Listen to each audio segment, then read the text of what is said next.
Live on blasttheradio.com. Ask your smart speaker to play Blast the Radio. Live video available on Facebook, YouTube, and Twitch. Email Lowell at blasttheradio.com. The number to call or text is 613-413-2217. And now, telling it like it is, here's Lowell Green. Thank you, hula hoop man. I never know what you're seeing on Facebook and what you're not. Isn't that fun? Have you perfected it yet? Oh, hell no. You are not hula hooping properly. No, I am not. But you know what I am doing is I think I'm providing some levity to some people. I think it's the number one comedy show on Facebook right now. I have news for you, John. You do not hula hoop around your ankles. You know, I'm learning that. Yeah, that's not where it goes. Well, that I mean, it's one of those things. Like, I need to shed some pounds, and I saw this hula hoop thing on Instagram, and I thought that looks like fun. If it's fun, I'll do it. And I mean, she makes it look easy. It is, and you would think it's easy. When you're a kid, you can do this. It is the most complicated. I can't get the damn hoop to spin. Don't feel bad. Even as a kid, I couldn't do it. So okay. You're not alone, believe me. John, we've got some, I believe, some terrible news, some shocking news from our long-term care home. This bad news from long-term care just never seems to end. I mean, already rocked by a terrible death toll. We know the thousands of people who have died, some of them horribly, in long-term care in this country, suffering from loneliness, isolation.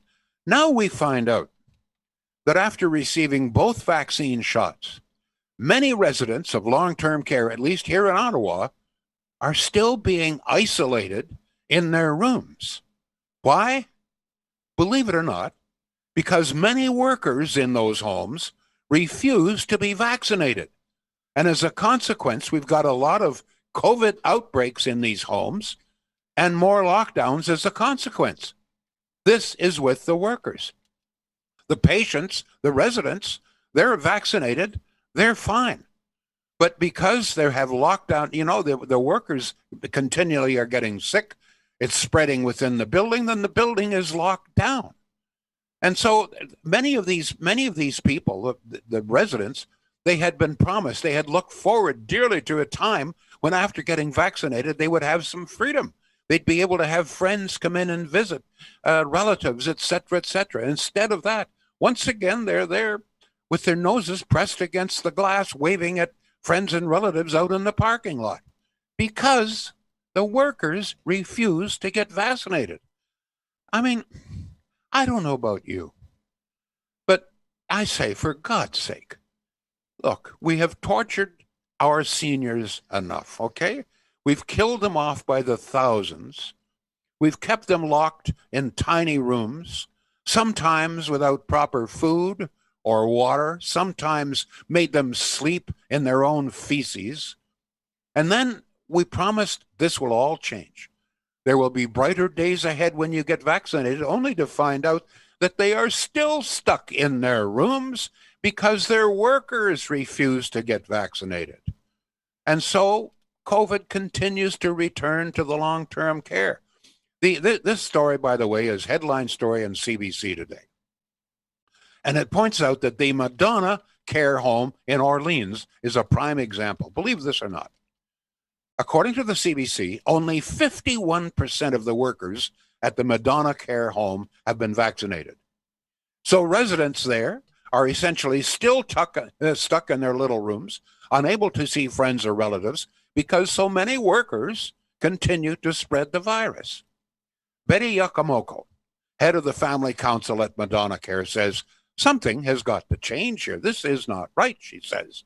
We expected that after getting their shots, our loved ones would be able to once again experience freedom, to move about, to see friends and relatives, have people come in and visit them, but this cannot happen. Thanks to workers refusing to get vaccinated, they're still stuck in the rooms. They still can't have friends, relatives, etc. So where is the public health on this, she asks. Now, that's a hell of a good question. I mean, we have public health officials.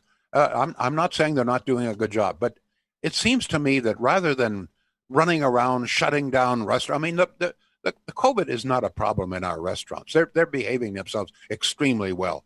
Shutting down restaurants and small business, etc. We've gone through this before. Where many of the outbreaks are occurring are still in long-term care. Damn it all. So open the bloody restaurants, open the small business, and put your people into the long-term care. The first thing that should happen, obviously. I mean, this should be obvious to anybody with an IQ over 12. I mean, if you are able to walk, if you're able to think, you should be able to figure this out for yourself. Send workers into every one of these long-term care, assemble all of the workers into some sort of assembly, and stress how important, how vital it is to the health and welfare of everybody, in particular the residents, that they get vaccinated. Tell them how safe it is. Have data to prove how safe it is.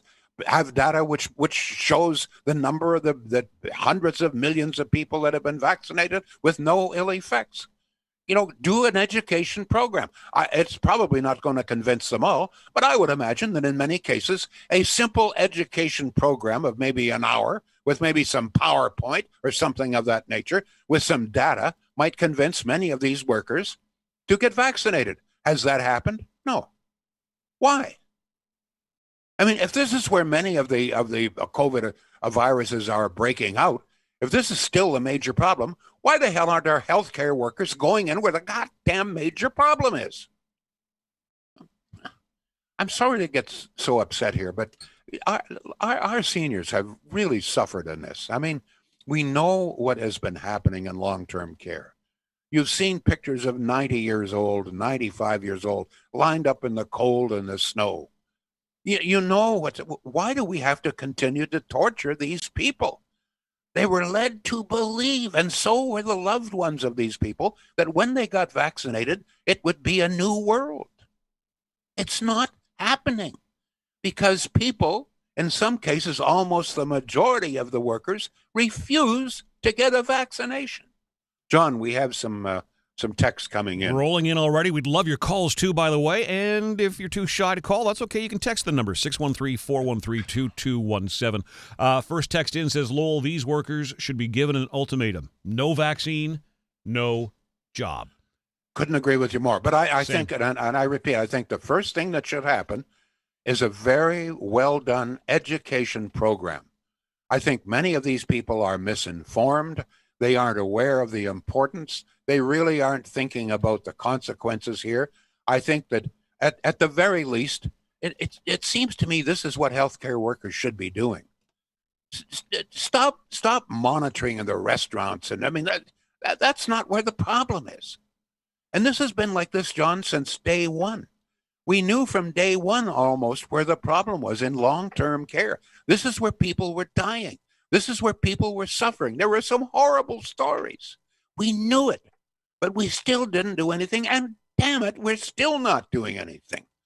We're still having in many cases, these people still locked in their rooms, unable to welcome friends and relatives, unable themselves to go out. Yes, you have some more. You have a phone call, John. We do. Julie is on the line at 613-413-2217. Julie, you're on with Lowell Green. Hello, Hi, Julie. Lowell. Yeah. So when this pandemic started, my mom was in a long-term care home, and when they were going to lock her down, we pulled her out. We made a family decision saying, okay, we're going to pull you out of long-term care. And I'm kind of glad I did. Now, she will need to go back into long-term care, but that's not going to be an option until things get sorted out in long-term care. How can we treat our seniors like this? How? I don't know. It's terrible.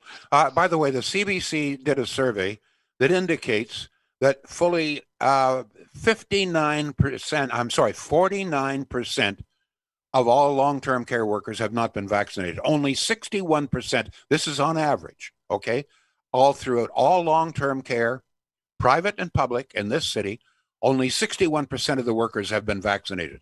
They have all been offered to be vaccinated, but only 61% have. Some of them are like the Madonna care, only 51% have been vaccinated.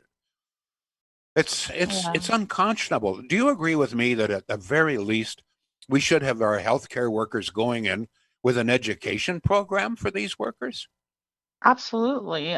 They should be the people getting vaccinated. They should, they're the ones taking care of our sick and our elderly. So I don't understand why they wouldn't get vaccinated. I would jump a line to get vaccinated right now. I would do anything to get my parents vaccinated right now. It's just not, we're not our time yet.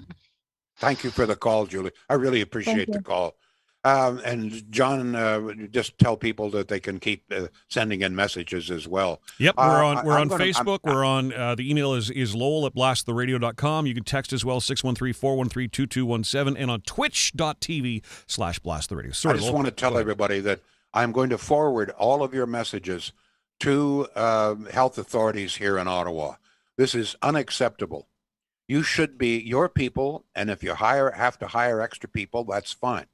Your people should be out in long-term care, providing education programs for the workers to try and convince them to get vaccinated. And I will go further than that, and I'd like your reaction to this. My feeling is that after an education program, during which we stress the importance, the vitalness of this, if they still refuse to be vaccinated, they are told that they can no longer work. If you don't want to be vaccinated, that's your business.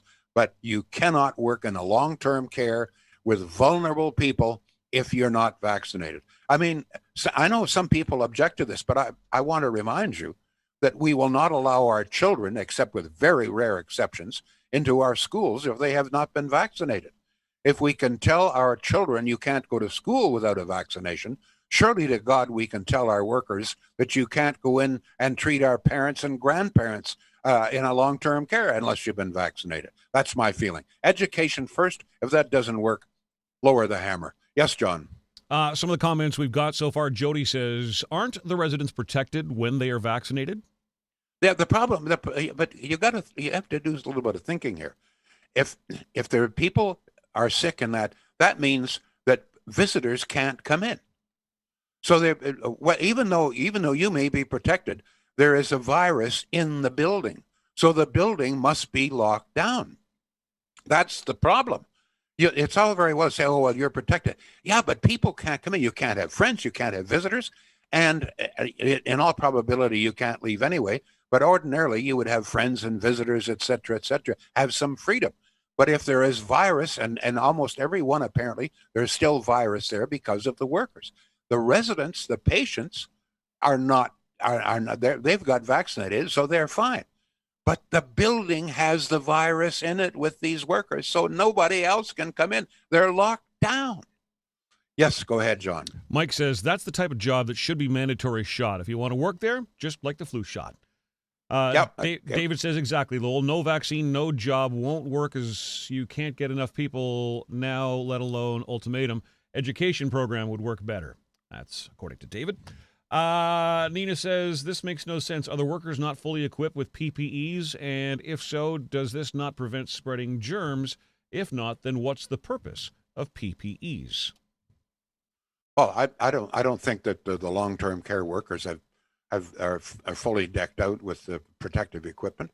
They may wear masks, but whatever it is, whatever you think it should be, what is happening is this: is that in many long-term care homes, the workers are coming down with COVID, and thus the entire building is in lockdown. That is what is happening. Whether you believe it, this is this very thorough study by the CBC, and to the point where a number of parents and other loved ones of these people are complaining very bitterly, as they point out. We expected, the patients expected, that after vaccination they would have some freedom. We would have visitors, we'd be able to move around. Now you can't do it because the workers are not getting vaccinated. That's the problem. All right, I got to break off for a moment here. I say the first thing should be education. At least they should try. I mean, to me, some things just drive me nuts. This is obviously one of them. You would think, I mean, health people in this city, you know where the problem is. These are where many of the breakouts are occurring because they're in a building. So if you have it in one building and there's 50 or 60 people and maybe 20 or 30 people working in there, this is where, in many cases, COVID breaks out. Everybody's working together. You're all jammed together in small quarters, et cetera, et cetera, et cetera. But instead of, as I say, shutting down restaurants and businesses and everything where there's not the problem, go in where the problem is. You know where the problem is. Send your people. By this time, you must know that many workers are not getting vaccinated. You must know that. If you don't know it, then you're not doing your job. And if you know this and you see this is where the outbreaks are occurring, why the hell aren't you in there? Yes, another phone call, John. Sorry about that. I had my mic down. Joshua, go ahead. You're on the line with Lowell Green. Yeah, I just want to say I've got two grandparents that are both in long-term care facilities. It's been over a year since we've been able to go see them, Lowell, because of the lockdowns. And I hear people say on your page, I have the right not to get vaccinated. Okay, you do have the right not to get vaccinated, but the people in the long-term care, they have no rights. It's not their choice to be there. Very true. And you're making the choice to work in long-term care, and you're not doing the best for our grandparents, our senior citizens that have no choice. This is ridiculous. Thank you. You've put your finger on it. This is true. People are in long-term care, not of their own choice. They're there because they have to be. They don't have a choice. They had the choice to have vaccinations, and they did, thinking that this would free them, at least give them some freedom. But because workers around them refuse to do it, it's not the workers. I mean, the workers are getting sick and so forth, but the ones who really are being punished here are the residents. They're the ones who are paying the price. Thank you for the call. Yes, go ahead. Thank you, sir. Sorry, Lowell, the worst part of it is both of my grandparents have dementia. They don't understand why their families haven't come to see them. Yeah, the way we are treating our seniors, I just don't understand why this is. I mean, we have known for more than a year now the terrible conditions of some long-term care. Very little has been done to remedy that. And now we find out, for God's sake, that even the vaccinations didn't really fix the problem. I don't understand. When we know where the problem is, why don't we address where the problem is? I'm sorry. Thank you for the call. Good call, Joshua. I really appreciate it. We should do our best to end. Thank you, sir. Shields. The time is running out. There's no question about it. The government rebate program ends the end of this month. What are we looking at? Another few days? And, of course, the carbon tax kicks in on April the 1st. And, by the way, I love the Supreme Court on a vote of 6-3. They say that the carbon tax is constitutional. Well, what do you expect? I mean, 6 members of the Supreme Court are placed there by liberals and 3 by conservatives. Guess which way they split? Anyway, what the hell? I've got to talk about Shields here. These, businesses are being dragged into this all of the time. Shields doesn't want to be political. None of these businesses want to be political, but they're dragged into it. So the rebate program, government rebate, ends at the end of this month. Carbon tax kicks on April 1st. If you got appliances of any kind that you need, now's the time to do it, folks. And there's only one place: local, family-owned, Shields in Pakenham. Yes, John, more emails coming in. Chrissy's on Twitch. She says, "This is so upsetting to me. I'm angry. My stomach is turning. I thought and assumed they needed to be vaccinated as a requirement for this job." And, she says in bold font, common sense. Glenn says, "How about all residents and family members just refuse to accept anyone working on their behalf?" Ryan says, "Any healthcare frontline workers should have to get the vaccine." Kevin says they don't want visitors in long-term care, so we can't see what's going on. There's slow death houses, all done by neglect. The Ford Iron Ring is only to keep prying eyes out. Lisa asks if you got your vaccine yesterday, Lowell. Yes, I did. Yes. Mm-hmm. And she says the long-term care workers should be forced to have the vaccine if they want to work there. Anne says this whole civil liberties excuse is taking over common sense, and to me, it's a bit selfish. Peter says long-term care and schools locally seem to have their issues here, so send the inspectors there. Restaurants are easy targets. Could they not send it to long-term care homes because of the ownership and the directors of the companies? Vaccinate the workers as terms of the contract. Years ago, when my cousin was in charge of a large public city-run group, he had all his employees get a flu shot or they were not allowed to be on duty. I still feel that the first step, and they should have done this weeks ago, maybe months ago, is have an educational program. Very clearly, a lot of these workers, they simply don't know. They've been reading a lot of the information about it's dangerous, et cetera, et cetera. Debbie and I had a conversation with a very, very nice middle-aged woman yesterday. I told her that I was really rejoicing because I had just got my vaccination, and she sort of went back and said, "Well, I'm not going to get vaccinated." And she said, "I never got flu vaccinated," and the rest of it. So I tried to impress upon her. I said, "This stuff is very serious, you know. We have friends, we have lost friends and loved ones to it. It's very, very serious. Thousands. I went through the whole business. Well, she wouldn't have any bias. I said, I'll never have a vaccine." So I turned to her and I said, "You realize that there's a good chance you wouldn't be alive today were it not for vaccines." And she didn't know what I was talking about. I said, "Look, you know, you were vaccinated several times probably as a child. They wouldn't let you go to school without being vaccinated." Well, we've all got that vaccination scar on our arm. In fact, the Tragically Hip wrote a song about the vaccination scar. So, well, actually, the scar is not there anymore because vaccination wiped out smallpox. True. True. Smallpox, the one older, and I'm one of them, and I guess you are, John. I still have the little scar. That was from the smallpox vaccination. Yep. We don't give smallpox vaccines anymore because vaccination wiped out smallpox, which was a scourge of the earth, killed millions of people. So but you know, this woman, well-intentioned, nice lady, et cetera, but just really didn't understand.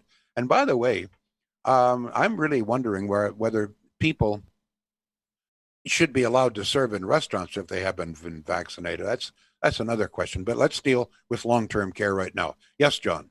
Text at 613-413-2217. Reads as follows. My name is Tom from Dunrobin, and I say you have your shots if you are a frontline worker or you do not work. And says you don't want the vaccine? Fine, don't get vaccinated. But don't work in long-term care, hospitals, or any job with the sick and elderly. Nina says, I hope the Liberal government is currently in contract talking with Pfizer to obtain the new coronavirus pill being tested, and we have access to it once it's approved for future flare-ups. Let's deal with the real issue here, folks, please, okay? There's lots of other issues, I grant you that. Mm-hmm. But the issue today, and as I say, I'm forwarding all of these messages on to, I'm going to send it to Health Canada as well as the Ottawa Health Authorities to point out that, hey, you've got to take some action here. You got to get in there and educate these workers. We can't continue with this. And I want to point out something else too. Sorry, John, to jump in here, but no. And that is that someone earlier said, well, you know, the seniors have already been all vaccinated. Let's keep in mind that even the best vaccines are only at best about 95% effective. That means that there still may be someone in that building who's had both vaccinations but is still susceptible. And because the workers are bringing it in, that person would be affected. So at your even if you refuse to get vaccinated, you are, and working in long-term care, not only are you risking the well-being, the lifestyle of the people, but you're perhaps risking somebody's life as well. Because not everybody, I mean, if it's only 95%, that means that 5 people in 100. So if you've got 100 people in that building as patients, in all probability, the odds are there, about 5 of them, even though they've had the vaccines, will not be protected. So you're placing their life at risk by not getting vaccinated. I just point that out as one more issue here. John, did we have some more text coming in? It is a little quiet. We'd love it. We've got time for a couple more calls. So 613-413-2217. I'm actually very nice when you call, so I'd love to talk to you. We do have an email. I have another topic then. Well, we do have an email. We do have an email from Lisa on the long-term care home topic. But up to you. It's your call. It's your show. No, you go ahead. Yeah. Right. Well, that's quickly. Lisa says, Lowell, I hope people will take the time through this pandemic and do a lot of self-reflection. They've stuck their parents in retirement homes or long-term care facilities, tucking them away like knickknacks on a shelf, robbing them of time that could have been spent with their grandkids. They've robbed their kids of their grandparents, all for the sake of lining their own pockets for the almighty dollar. No, that's not fair. Lisa, I'm sorry. That's not fair. Many of these people are there because there's really no alternative. Come on. You've got to be fair here. You can't condemn people. The loved ones of people in these homes. You can't. There you go. Moving on then. Yeah. On another topic, we only have a couple of minutes left here, But I do want to thank everybody that commented, and those who will comment even further. We'll send all of your comments on to the authorities, folks. That's the only way we can get any change around here, is put the heat on them. And I'm looking to you to put the heat on them. The other topic, Mark Bonakowski, who I've known for many, many years, former publisher actually of The Sun, great guy. He's writing in The Sun today, says, the time has come to put a yellow suit on Wang Wanzhou. Time to stop her luxurious living in her Vancouver mansion. Time to stop her shopping expeditions in ritzy stores. Time to start treating her the way that our Chinese government is treating the two Michaels. Throw her into a real jail, says Mark. I think I agree. What do you think? There are still some who believe that the only way that we're ever going to free the Michaels is to, I guess, kiss more Chinese government butt. The Prime Minister obviously believes this, but that's not working. It hasn't worked for more than 2 years now. So maybe the time has come to really get tough. I mean, Wang Wanzhou, she's living the life of luxury out there.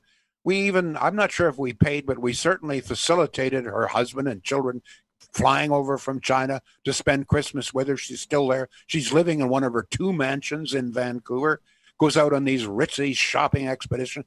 Sometimes she goes out and they shut down the entire restaurant so Wang and her husband and children can have a dinner all by themselves. That's the way we're treating our prisoner.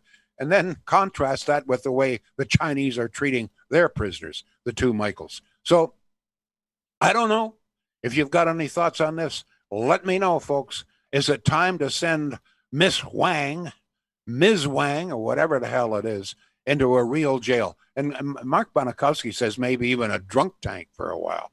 You know, and nothing else is working. And I don't know about you, but I find it really, really debilitating to see the Americans, hauling the Americans in to plead on our behalf. Why do we need another foreign country to plead on the behalf of our citizens? Why the hell is our government not doing this? The America, that's fine. We went down to the United States. Would you please help us here? Gee whiz. Let's take whatever action. If it requires a total boycott of buying all Chinese junk, then let's do it. Yes, John, some more emails coming in here. Several comments right now say orange suit, orange suit, orange suit. Give her the orange suit. Peter says, yes, put her in a basic cell and call it done. Trudeau's friend, so it would appear. Anne says, take away her Prada bag and give her an orange jumpsuit. Terry says, and while you're at it, give her and Trudeau hula hoops. Thank you, Terry. Do you realize that we are still contributing to the Chinese infrastructure bank? The Conservatives stood in the House yesterday and harangued the Liberals, said, you got to stop pouring millions of dollars into the Chinese infrastructure bank. We're giving the Chinese, one of the richest nations on earth, we're giving them millions of dollars for them to build more coal-fired plants, for God's sake. I have what the hell is this Prime Minister doing? Good question. Centennial Glass. Once again, I got to remind you that the carbon tax kicks in on April the 1st, which means, folks, the price of everything, including glass and including workmanship of all kinds, is bound to go up. We all know that. Price of everything, food, workmanship. And of course, with Centennial Glass, there's a lot of workmanship usually involved if you're dealing with glass. So now is the time. If you're thinking even of a spring contact Centennial Glass right now. Get them to come and give you an estimate. You can make your decision there, but at least you'll know the price, and you can perhaps sign in and save any price increase. If I were you, if you're going to, have a fairly major renovation in the spring, windows, doors, etc., I'd give Centennial Glass a call right now. You might save yourself a good pile of money. Wouldn't you like to save money? I know I would. John, we have some more emails, or I guess we're pretty well out of time. Yeah, just a couple of last comments. Ann says, give her back to the Yanks, and Peter says, have her clean the bathrooms in jail. Heck, Martha Stewart did jail. It's amazing to think of the way she's allowed to. She is under arrest. She's supposed to be out on bail. I don't know. And so she's walking around like a princess, living in a mansion, her husband and children with her. She's out on these ritzy, apparently, shopping expeditions, thinks nothing of spending thousands of dollars for a new skirt or something, or a new pair of shoes. Meantime, our two Michaels are languishing in a jail where apparently they won't even allow them to see sunlight. Jeez. And we're giving money to the Chinese Infrastructure Bank. Can I ask you a serious question? Are we nuts in this country? Better not answer it. Thank you all. We'll be back, folks. Lowell Green, live on blasttheradio.com. Show info and links at blasttheradio.com/Lowell Green. Can't join us live? Subscribe to the Lowell Green podcast. Available on Apple, Google, Spotify, and more. Or ask your smart speaker to play the Lowell Green podcast. Join us live weekdays at 2 p.m. Eastern on blasttheradio.com.